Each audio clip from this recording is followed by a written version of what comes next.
Ang mga kwento mula sa sindakstories2008@gmail.com. Ang bida po ngayon sa ating SHS. Alam ko to, inaabangan ni na Maria Elena Huehara at lalong-lalo na sina Zin Liza, Romeo Venzon, ER, Romeline, Andres, Sunnyboy, and of course kay Brooklyn at kay Shai. At ito rin yung lagi daw po, Sabado at Linggo daw po nabubuhayan sina Angel at Princess Disipulo. Maraming salamat. Si Ami Berte ba yun? Emi Berte. Thank you! Maraming salamat sa inyo. Mga kwento po, 3 kwento ng ating mga legit na subscribers na sina Mr. Mysterious Guy, ibig sabihin kasi Tagalog si May at si Dreadful, sila po ang bida para po sa ating Buena Mano episode ngayong buwan na ito. Ito na ang ating Yo Yo Yo SHS. You are listening to Subscribers Hilakbot Stories, true horror stories submitted by HTV Positive listeners.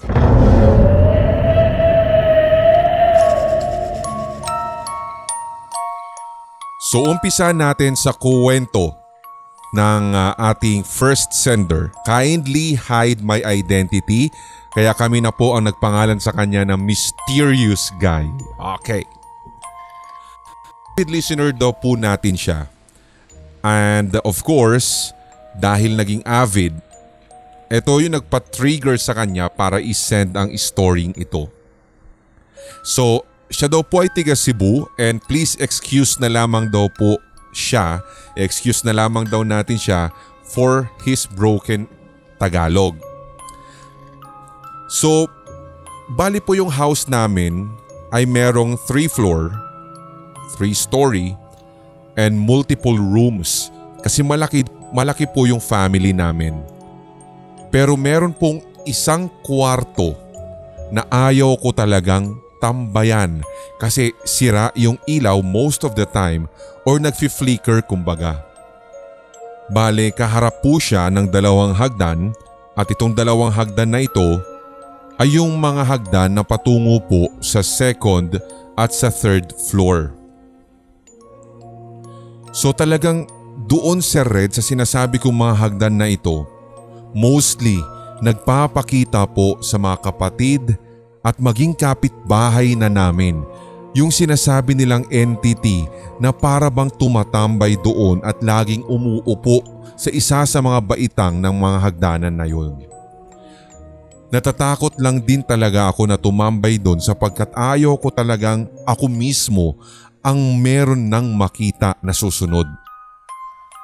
Mas naniwala na rin nga ako doon, Sir Red, sa claims ng aking mga kapatid na noong una ay akala ko'y niloloko o kaya ginagawa lamang nilang pang-araw-araw na biro.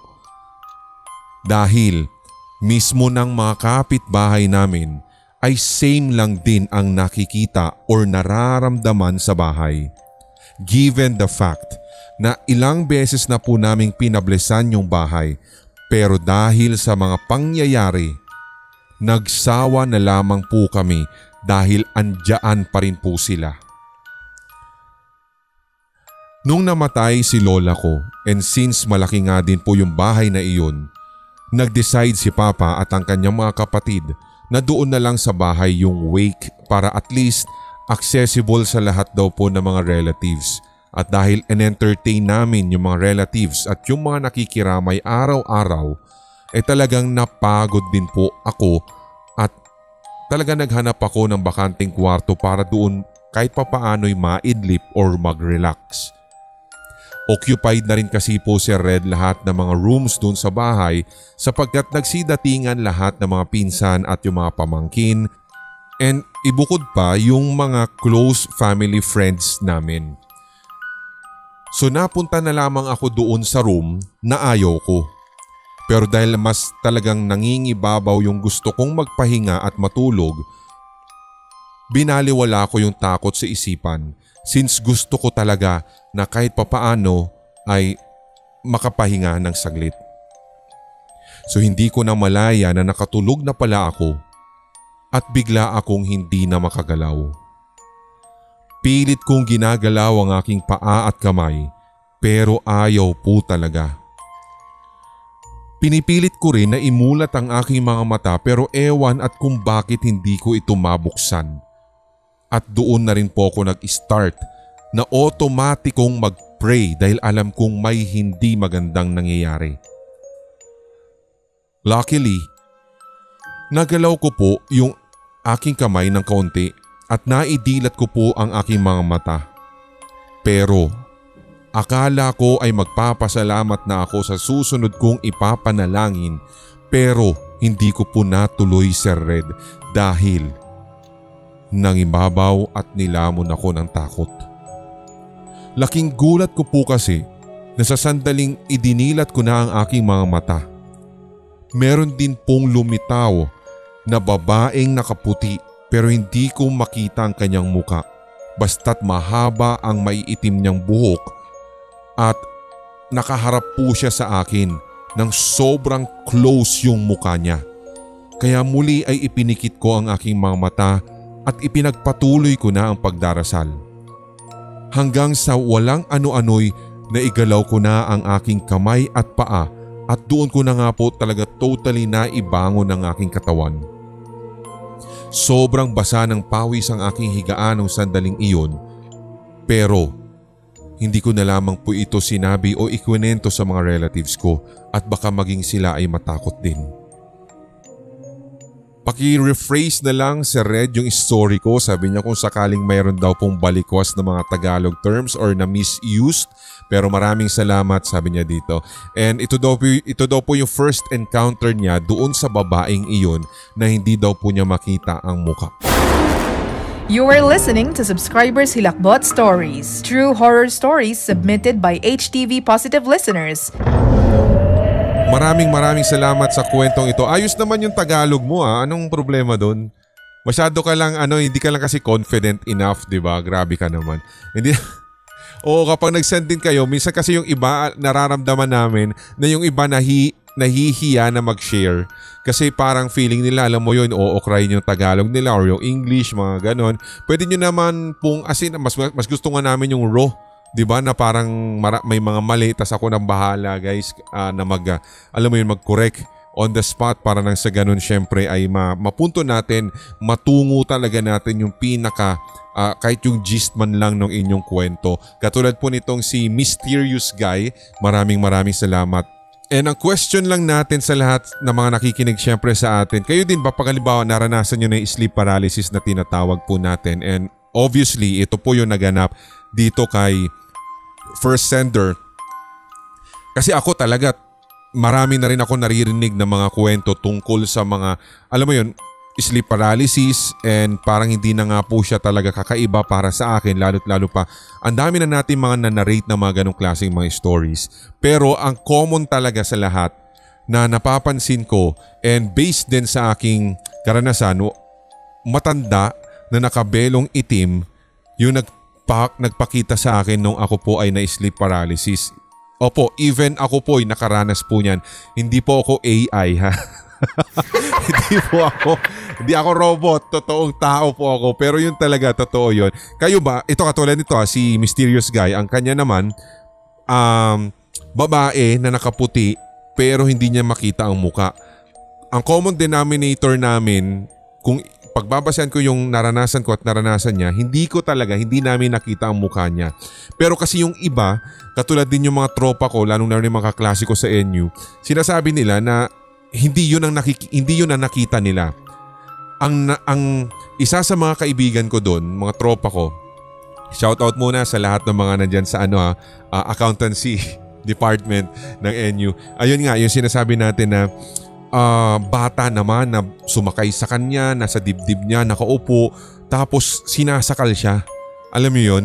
Kayo din po ba? Ganun din ba? Mayroon kayong same experience na parang hindi matandang babae, hindi white lady, hindi babae na parang nasa teenage year o kaya sabihin na lamang natin na medyo nasa 30s, 40s yung nagpakita sa panaginip or sa inyong bangungot. Meron din ba kayong ganito? Same exact na experience na bata na nananakal yung inyong napanaginipan habang kayo ay nag-i-sleep paralysis? Kung meron man, halimbawa, please send nyo na po yung kwentong yan kasi mas interesado ako na ganun, di ba? Kasi hindi ko rin po talaga mawari kung bakit iba-iba yung mga images na nakikita natin kapag tayo nai-sleep paralysis. Pero one thing's for sure, yun nga yung hindi talaga natin maigalaw kasi paralisado ka nga talagang literal. Tapos meron din po ako nabasa na isang comment sa isang SHS natin na hindi ko po alam kung kung kailan ito, pero sabi niya mas mainam daw na kapag kayo daw po ay magdarasal sa inyong isipan sa tuwing ganito nga nangyayari sa inyo, nakakita man kayo ng multo, may nagpaparamdam man na halimbawa sa inyo, please lang daw huwag kayo magdarasal ng dasal na maaaring alam din daw po ng multo na pwede kang sabayan.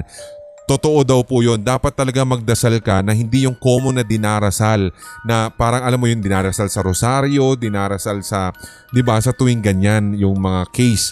Kumbaga parang magdasal ka daw na parang impromptu na talagang galing sa puso at isipan mo kasi para daw hindi daw ito masabayan pa ng evil spirit na talagang, alam mo yun, nananakit sa'yo ng mga sandaling nararanasan mo yung mga katulad ng sleep paralysis o ganyan.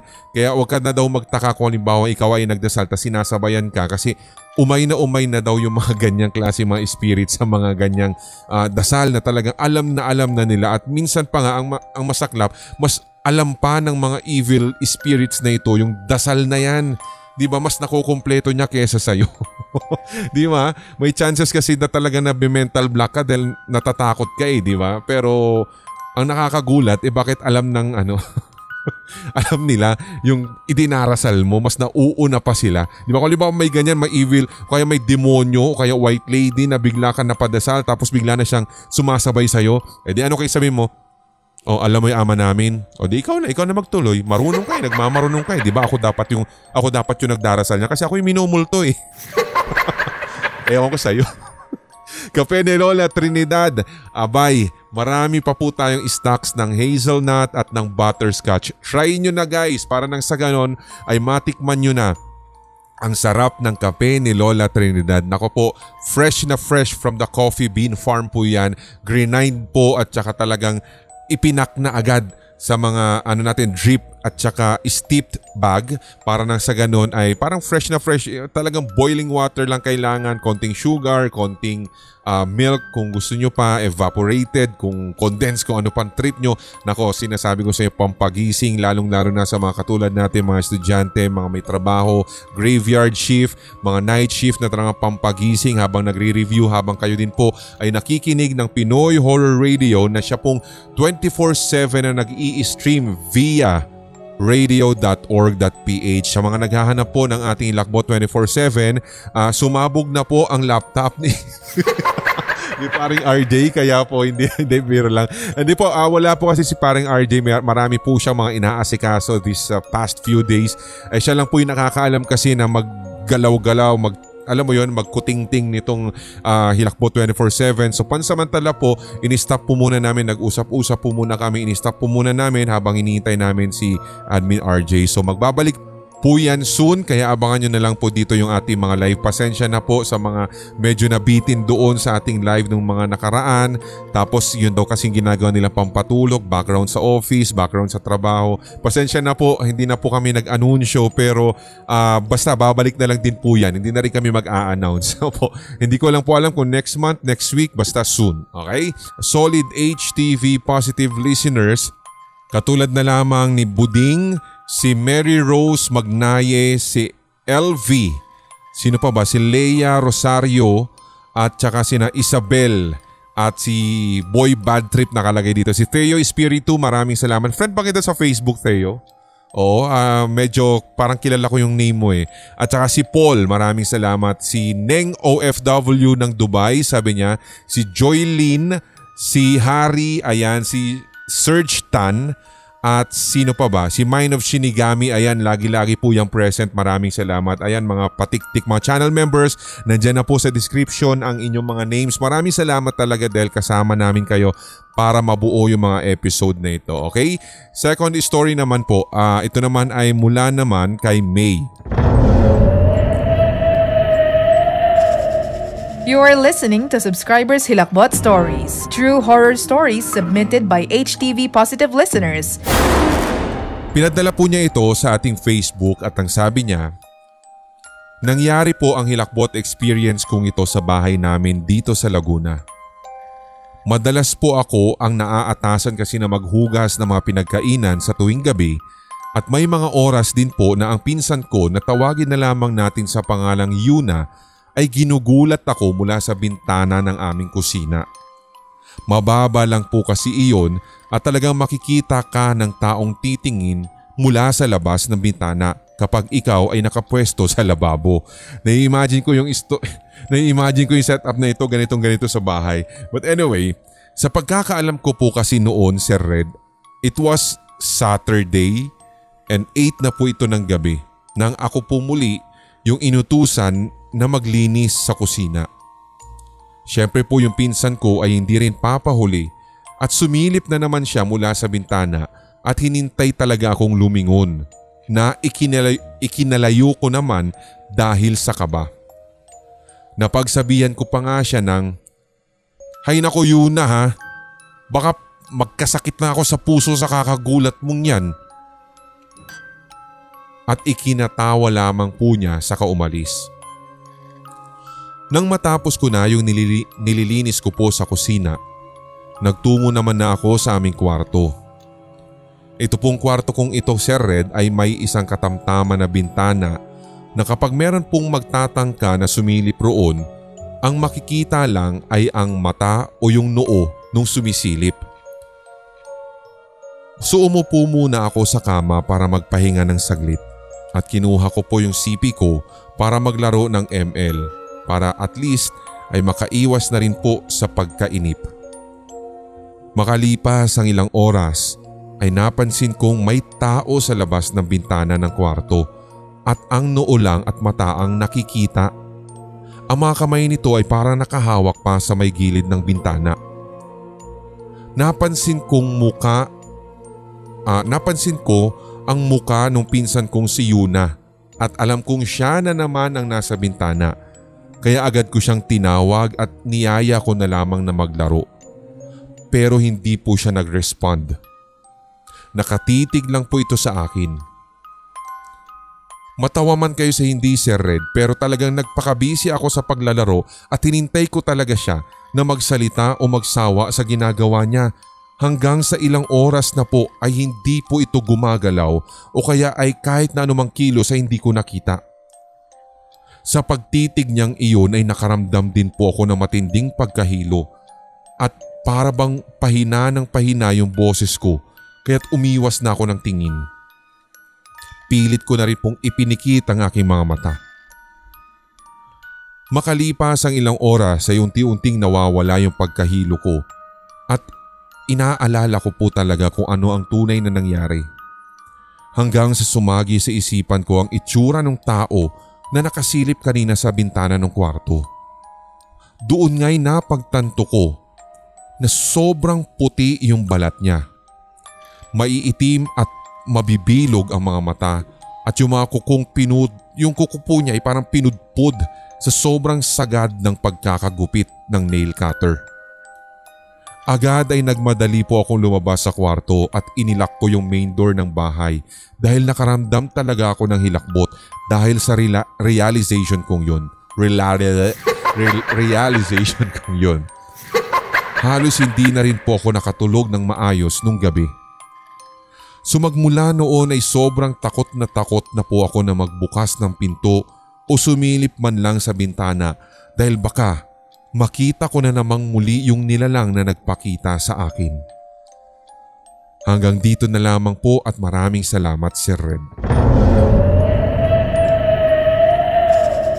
You are listening to Subscribers Hilakbot Stories, true horror stories submitted by HTV Positive listeners. So dito naman May, ang gusto kong malaman kung nagtanong ka ba sa iyong pinsan kung sumilip din ba siya nung gabi para at least 'di ba ma-confirm mo lang naman. 'Di ba? Hindi naman sa tinatakot lang din kita. Of course, sasabihin din ng pinsan mo hindi, lalo pa syempre mahilig siyang manakot, 'di ba? But anyway, buti naman wala na pong sumunod sa kwento niya. It's just because sabi ko nga sa inyo, kung meron pang sumunod, ibig sabihin patuloy pa rin yung pagpaparamdam sa kanya yung mga sumisilip-silip na iyan. Diba? Hindi kaya totoong tao din yun na diba? Hindi ka ba natatakot na baka mamaya mas matakot ka kung totoong tao yun eh. 'Di ba sumisilip-silip sa iyo, daig pa ang CCTV, daig pa yung chismosa mga marites na kapitbahay mo. 'Di ba na halos lahat ng galaw, lahat ng kilos mo alam, 'di ba? But anyway, maraming salamat po sa lahat ng mga nakikinig na naman ngayon. And katulad na lamang po dito, si Jean Plaz, si Fero Moto, sino pa ba? Si Jason, at saka si Euphoria Girl, maraming salamat po. At si Athena Lakbayan, thank you po sa lahat ng... At saka si Glenda Lumakang, ayan, thank you sa inyong pakikinig at pagtsatsaga dito po sa ating SHS segment. At pasensya na kung ngayon ko lang po kayo nababanggit at ganoon na rin sa mga channel members natin. Ina-update po namin yung kada upload at maraming salamat sa lahat po, lalong-lalo na sa inyo dyan na nasa description section at yung mga channel members na solid po simula ng day 1. Okay? Third and last story na po natin. Ito naman ay mula kay Dreadful. At ito po ay sinend niya sa pamamagitan ng ating Facebook. You are listening to Subscribers Hilakbot Stories, true horror stories submitted by HTV Positive listeners. So magandang araw po sa lahat. Ibabahagi ko lamang po itong panaginip ko na 2 beses ko na pong napapanaginipan at talagang nababother na ako. Sa panaginip ko po kasing iyon, Sir Red, ay para bang ibinabalik ako sa 1990s, which is grade 4 ako noon, at sa dating tinitirhan namin sa Quezon City nangyayari yung panaginip. Actually, kaharap po ng bahay namin ang isang magarang bahay ng kapitbahay namin na hanggang ngayon po ay ganun pa rin yung estilo at walang ipinagbabago kahit isearch po sa Google Map. Matagal na rin po kaming wala sa lugar na iyon. Pero ang kinahihilakbutan ko po ay kapag may nakakasalubong akong tao sa kalsada at sinasabihan nila ako na huwag titingala sa bubong ng bahay na iyon dahil daw may nakakatakot. Syempre, matigas ang ulo ko ng literal. Kaya sinusuway ko ang kanilang sinasabi. As in tumitingala talaga ako at tinitingnan ko kung ano ang meron sa bubungan. Hanggang sa ito na nga, pagtingala ko, Sir Red, legit na meron pong babae na maitim ang balat na parang sinunog, madumi ang damit at para pong naroroon nga talaga sa bubong at ang kanyang ginagawa ay para bang nag-oorasyon. Meron din po siyang itinataas na kung anong klaseng bagay at hindi ko pumawari kung ito ba'y isang lumang manika o basahan na parang hinugis ng manika. Pagkatapos ay magbubuhos po siya ng grasa sa katawan at ipaliligo po niya iyon tapos mag-oorasyon ulit. Nakakatakot yung itsura niya at parang siya nga po ay isang karakter na karakter ng nakakatakot na multo na kulay pula. Doon po ito sa pelikulang Crimson Peak. Kaso, itim siya, lalong-lalo na yung balat. At ang ipinagtataka ko po, ang ganda ng araw at maaliwalas ang panahon pero parang hindi natitinag yung nilalang na iyon kahit gaano man kainit ang araw. Hanggang sa bigla din po itong napatingin sa akin at gayon na lamang po ang bilis ng pagtakbo ko sa loob ng bahay namin at nagtago ako sa mga kasangkapan namin. And then afterwards, Sir Red, bigla na rin po akong nagising. Ewan ko nga ba kung ito ba'y tunay na nangyari kaya hanggang ngayon ay napapaisip po talaga ako. You are listening to Subscribers Hilakbot Stories, true horror stories submitted by HTV Positive listeners. Maraming salamat, Dreadful, sa iyong ibinahaging kwento. And bago natin tunguhin at ipakita din po sa inyo yung inattach po niyang photo, screenshot nung sinasabi niyang itsura ng bahay. Pero ipapakita po namin hindi para mamaya baka may mga ghost hunters na nakikinig sa atin. Bigla din nilang puntahan itong bahay na ito. Hindi na lang po namin i-reveal yung exact na address. Pero ipinakita po sa amin ito ni Dreadful para nang sa ganon ay ma-visualize daw po natin yung sinasabi niyang bahay na kung saan parang nagre-rewind at parang dinadala daw po siya doon ng mga 90s period And to be exact, 1994 pala, sabi niya dito, na parang yun ang lagi nagiging setting o yung kung bakit parang nagre-rewind lagi siya sa panaginip at doon lagi siya sa taon na yun dinadala. Tapos, ang setting pa, ang location ay yung dati daw po nilang tinirhan sa Quezon. Sabi ko na nga ba ito dreadful ha, nadadaanan ko po ito palagi, itong bahay na ito. Kung hindi ako nagkakamali, malapit-lapit ito sa apartment ng kaklase ko. Pero hindi siya nakatira dito sa bahay na to. Okay? So kung hindi ako nagkakamali, sa sa Bago Bantay ito. Diba? Mag-reply ka na lang sa Facebook sa chat. Alam ko sa Bago Bantay ito Tapos itong bahay na ito, hindi ko nga binigay yung exact address, sinabi ko naman sa barangay. Basta Bago Bantay, sa QC po ito. Siyempre alam nyo naman, tigarito lang naman tayo. Maliit lang para sa akin ang QC. But ito na nga yung bahay. May katabi siya. Ito kuha po ito ng street view ng Google. May katabi po siya talagang bahay kasi dati dito natatanda. Sabi ko nga na-mention ko, nadadaanan ko na po ito ilang beses na sa tuwing, alam niyo yun, ewan ko kung ano tawag dito sa estilo ng kanilang bintana. Ayan, tatluhan na nakalagay dyan. Tapos may terrace. And then mataas yung kanilang bakod. Ayan diba? Tapos ganun din yung kanilang gate na kulay blue. Hindi ko lang po hindi ko lang din po ma-recall kung ito ba yung same na location na kung saan may na-feature sa National Geographic dati. Dun sa kanilang segment na tungkol sa mga ghost, yung mga hauntings, mga ganyan. Meron pong QC story dun na hindi ko malaman kung ito din ba yun. Diba? Basta binigyan na lamang po namin kayo ng visualization since ito rin po yung binigay sa atin ni Dreadful. So ayan po yung kanilang dating tinirahan, apartment type. Ayan siya. Kayo din ba? Ano ba yung pwede nyong masabi? For example, dito po sa nangyari kay Dreadful.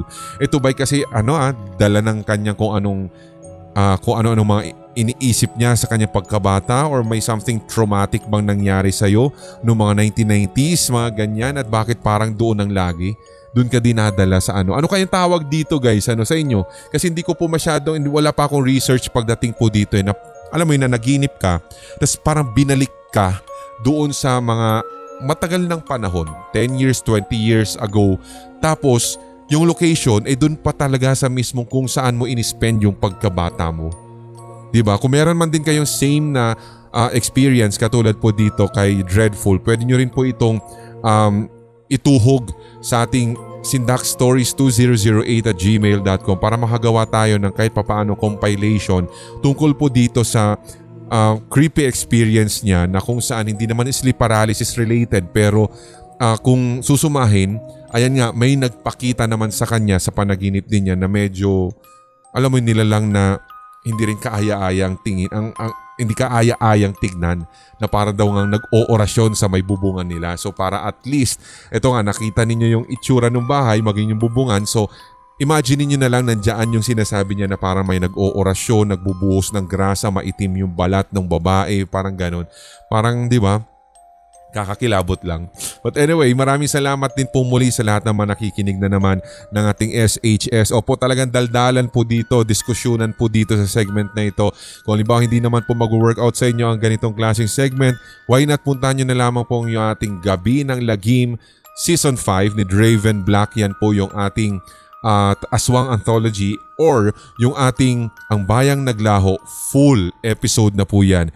Once again, may GY Jones ba tayo ngayong year? Abangan nyo po yan. May Draven Black pa ba? Abangan nyo pa rin po yan. Pero nakafocus po muna tayo sa mga true ghost stories ng iba pa nating mga senders para hindi man ma-feature dito sa SHS. Pwede naman po ninyong mapakinggan sa isang compilation or regular episode. Pwede nyo pong mapakinggan kung gusto nyo pong 24/7 na takutan. Andyan po ang Pinoy Horror Radio guys. Puntahan nyo na lamang po sa ating radio.org o kaya sa Facebook page natin. Nakalagay po doon yung direct link at i-click nyo na lamang po yan. Diyan na po muna tayo makinig pansamantala. And same din po na website, yung radio.org. Andyan din po yung ating 24/7 na music online radio. Diyan din po yan yung Red FM Philippines. Hanapin nyo na lang po sa radio.org.ph or visit po ninyo ang ating website www.radioradio.ph redfmph.weebly.com. Maraming salamat sa lahat na rin po ng mga bumibisita sa Kape ni Lola Trinidad Facebook page. Check nyo na lamang po doon ang direct link para po sa ating Kape ni Lola, o kaya nang sa ganun maka-order ka rin po ng iba pa mga items doon. Okay, ako pong muli si Red. Maraming salamat. Ano man ang inyong ginagawa, channel members, mga OFW, mga regular at silencers na mga tigapakinig natin. Thank you po sa inyo. Tuloy-tuloy lamang ang hawaan para wala ng galingan at lahat tayo ay solid, HTV, positive. Love you guys. May mga kwentong kababalaghan o mga karanasan kang kahilahilakbot na nagmumulto sa iyong memorya? Ibahagi na yan sa pamamagitan ng voice message o kaya i-type at i-send sa sindakstories2008@gmail.com. Maaari ring i-private message sa Hilakbot TV Facebook page. Ating pagkwentuhan ang inyong real paranormal experiences kasama si Red. Lunes at Biyernes. Ito ang Subscribers Hilakbot Stories.